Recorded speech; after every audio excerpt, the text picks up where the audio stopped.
7 দিন থাকার পর বাবা পিসুমণিকে নিয়ে বাড়ি ফিরল। রাতের বেলা স্নান টান করে মা বলল একসঙ্গে খেয়ে দিয়ে ঘুমিয়ে পড়ে, অনেকটা পরিশ্রম হয়েছে, বাবার মুখ দেখেই বোঝা যাচ্ছে।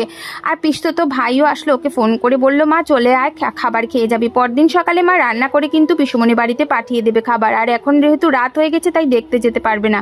আর 26শে জানুয়ারির দিন আমাকে একটা ছোট্ট বোন সাজিয়ে দিয়েছিল এত সুন্দর করে, ভাবলাম একটু ভিডিও করব। আর কয়েকটা শর্ট ভিডিও করার পরে বিকেলে পিসুমণিকে দেখার জন্য চলে গেলাম আমার মেয়েকে নিয়ে, মাকে নিয়ে। এই যে পিসুমণির বাড়ি, বাবা আগে থেকেই সাইকেলে করে চলে গেল পিসুমণির বাড়িতে, গিয়ে ওখানে বসছিল। আমরা যেতেই বললো তোমরা আসলে ভালো হলো। আর এই দেখো পিসুমণিকে যে নাকে একটা পাইপ দেওয়া হয়েছে, ওটা দিয়ে কিন্তু পিসুমণিকে খাবার খাইয়ে দেয় আমার পিসতো ভাই। আর দেখো এতদিন থেকে পিসুমণি কিছুই খেতে পারছে না, আর এক সাইড ডান পা ডান হাত নাড়াচাড়াও করতে পারছে না। আমাদেরকে দেখে পিসুমণি একটু উঠে বসলো আর একটু মুখ নাড়াচ্ছিল। আমরা জিজ্ঞেস করছিলাম আমাকে চিনতে পারলে তো? পিসুমণি বললো হ্যাঁ মাকেও চিনতে পারলো, সব কিছুই চিনতে পারছে। কিন্তু জানো তো ঘর বাড়ি এগুলোর একটা মায়া আছে। পিসুমণি যেহেতু কিছুই করতে পারছে না, পিসুমণি সবাইকে দেখছে, ভালোই লাগছে, কিন্তু কথা বলতে পারছে না, একটা মনে কষ্ট হচ্ছিল। আর পিসুমণিকে থেরাপি দেওয়া হবে, সুস্থ হয়ে উঠবে, এটাই আমরা বলছিলাম। মাও বললো তুমি ধীরে ধীরে খেতে পারবে।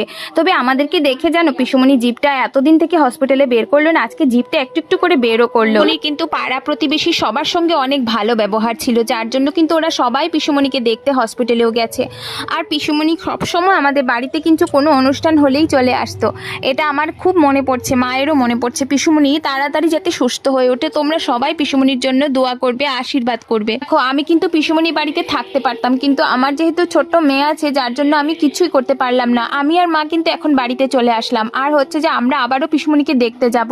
আর সমৃদ্ধি আসার পরে মায়ের সঙ্গে অনেক গল্প করছিল, হাসছিল, খেলছিল।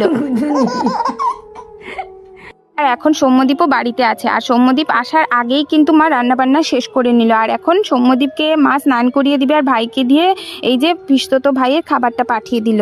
পিসুমণি না কিছুই খেতে পারছে না, যার জন্য ভীষণ কষ্ট হচ্ছে।